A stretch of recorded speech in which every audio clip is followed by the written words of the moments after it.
Hello, and welcome to Product Reviews by Watchful Studio. Today we're going to be taking a look at SBX 63, the ISU Heavy Self-Propelled Battery by Battlefront Miniatures for the Flames of War World War II Miniatures game. This box set retails for $45 US and contains 5 vehicles, giving you options to field the ISU 122 or the ISU 152. As you can see from the front cover, it shows a mix of both of those vehicles, with the 152 having the shorter barrels and the 122s having the longer barrels without the muzzle brake. It has the Soviet flag in the lower left-hand corner, denoting which nation these vehicles are for, as well as the late war logo, letting each player know which time period these tanks are good for. Let's go ahead and flip over the box and take a look at the back. The back of the box has that wonderful all-plastic logo listing the contents of 5 ISU assault guns, 1 decal sheet, and 4 unit cards. The back also has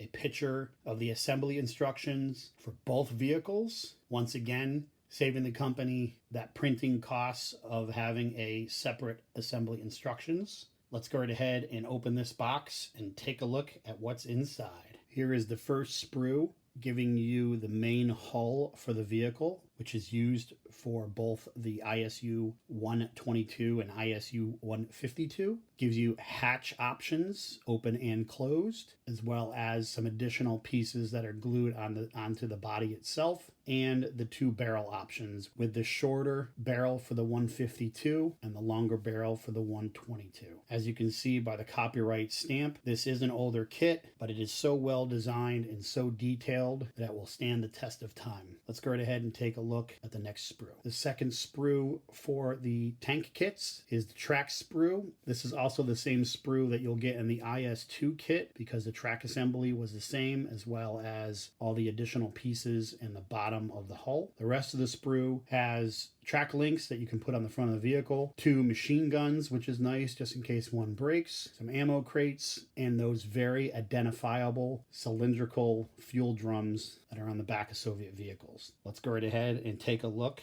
at the next sprue. The kit contains a tank commander sprue, giving you 6 different options, creating some variety for your tank commanders. These are hard plastic, which is nice. Let's go right ahead and take a look at the decal sheet. The one thing that I really enjoy about this decal sheet is how different it is from the rest of the decal sheets that you get in the T-34 box, for example. These large red and white numbers with the arrow logos and the slogans are great to make your guards division just a little bit different and stand out from the rest of your Soviet force. Let's go right ahead and take a look at what makes the ISU 122 different from the ISU 152. If we put the 2 unit cards next to each other, we can see that the motivation, skill, and to hit scores are all the same. Obviously, the front, side, and top armor would remain consistent because the body itself is the same tank. Its movement ratings are also the same, but where the big difference starts coming into play are the guns themselves. The ISU 122 main gun has a 72-inch artillery bombardment range with an anti-tank of 3 with 3+ firepower, or a direct fire of 28 inches with a rate of fire 1 regardless if you're standing still or moving, an anti-tank of a 14 with a 2+ firepower. It does have the option to mount an AA machine gun. The 152 has a slightly shorter artillery bombardment range of 64 inches, the same anti-tank value of 3 with a 2+ firepower, so slightly better, with a direct fire option at 20 inches, so quite a bit shorter than the main gun of the ISU 122. Rate of fire of 1 both moving and halted. A little bit less on the anti-tank value of 13, but the firepower is automatic. They both are brutal forward firing and slow firing, which basically means if they move with that rate of fire of 1, they're going to suffer a +1 to hit. Again, the ISU 152 can take AA machine guns as an option. So with those subtle differences, let's go right ahead and take a look at the points and see what the difference is there. The ISU 122s are slightly less points consistently, whether you take 2 vehicles all the way up to 5 vehicles. And I think that is the major difference in why you would choose between between the ISU 122 or the 152.